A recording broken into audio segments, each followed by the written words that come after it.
Okay, in this video we're going to continue talking about lesson 3.7 where the economy will self-adjust in the long run. And let's see if we can show this on a graph. And I'm going to have two scenarios. The first one will be when there's a decrease in aggregate demand from full employment, and then the second one, which we'll do down below, will be when we have an increase in aggregate demand starting from full employment. So let's go back up here to this first scenario.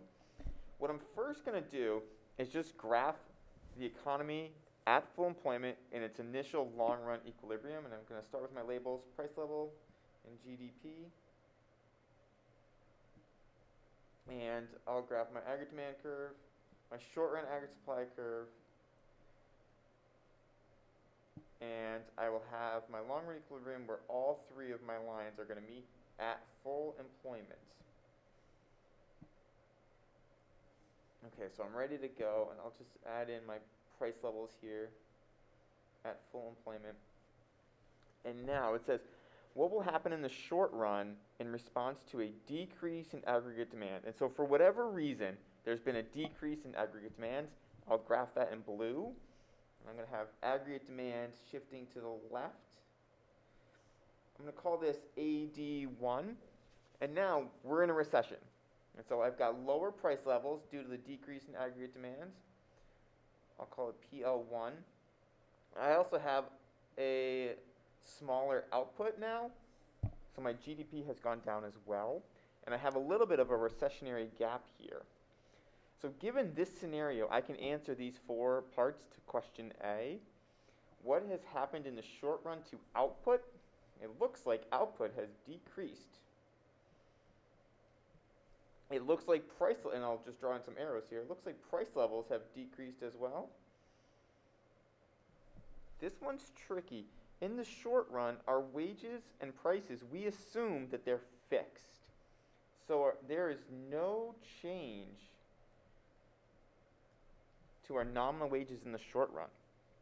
But if price levels have fallen and our nominal wages, meaning the amount of our paycheck, if that has not changed, but prices are a little bit cheaper, or our goods and services are a little bit cheaper, we can buy more with our paycheck, so our real wage has gone up.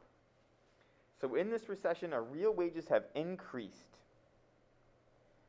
And then we have a scenario where we have deflation. And you can see just from up above what happens when we've got deflation in the short run. Workers are expecting lower prices. They will take lower wages in order to keep their jobs. And that's going to reduce costs. And then with reduced costs, there's a potential for greater profits for producers. And that will shift the short-run aggregate supply curve to the right. We'll have an increase in the short-run aggregate supply. And we'll do this one in green. So over time, wages can finally adjust. Prices can adjust. Things are no longer sticky. I have a new short-run aggregate supply curve, and it'll shift until we have a new long-run equilibrium just at a lower price level. So I'll take this across to PL2. So this first shift from AD to AD1, that's a short-run change. We're in a recession. And then over time, wages can adjust, prices can adjust, and the economy will return back to a new long-run equilibrium. And so what I can do is I can summarize this down below. I'll say this. What has happened to output and price levels in the long run? It looks like price levels have decreased, and I see that here as well. And output has increased back to our full employment output. So I'll write that down. Back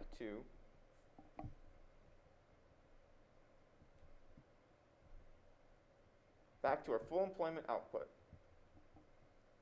And again, price levels aren't going to affect GDP in the long run. And you can see that here. We had a scenario at point A. Let's say at point A, we had a certain price level at full employment. Then we went to point B.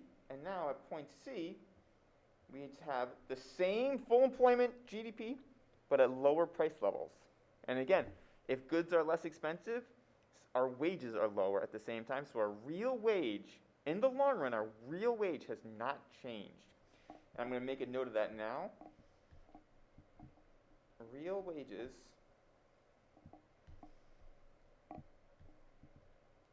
there we go. Real wages are now the same as they were before.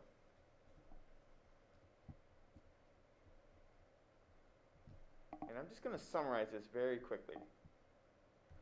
Point A to point B was because I created a scenario where aggregate demand was decreasing. And that was a short run change. And then from point B to point C, that was the economy adjusting all by itself in the long run. So we went from point B to C because short run aggregate supply increased as wages and prices adjusted.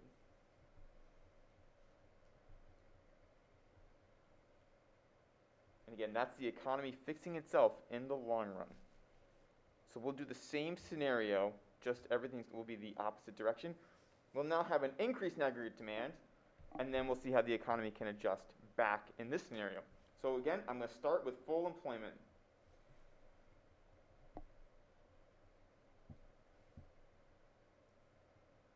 And my aggregate demand curve, short run aggregate supply. I'll put my long run aggregate supply right through that intersection. That will be at full employment.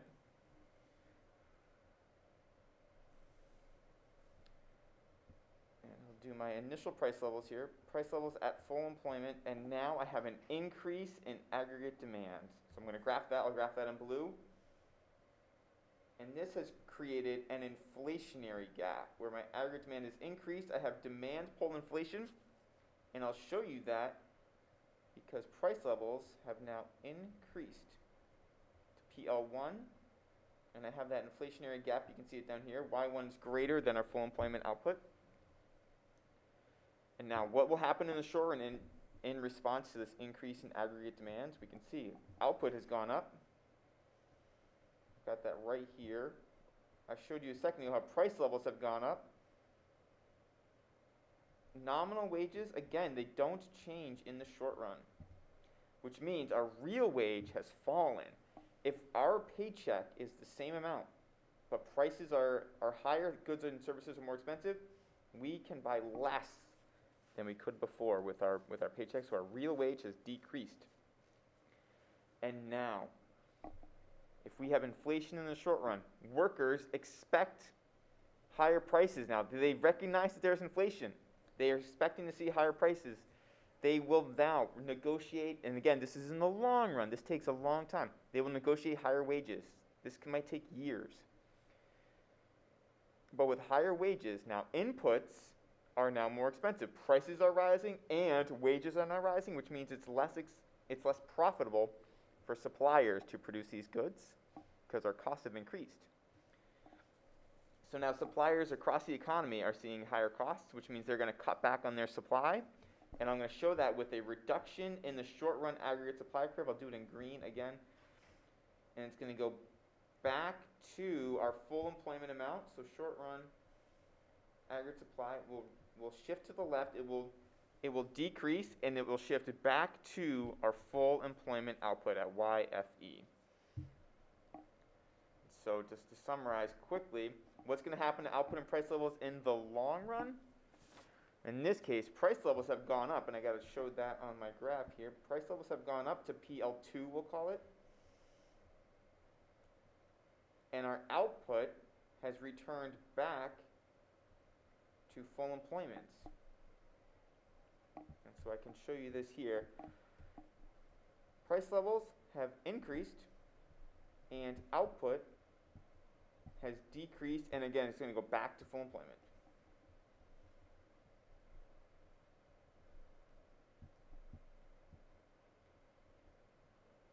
Full employment output, I'll say. And just to summarize, I think this can be helpful.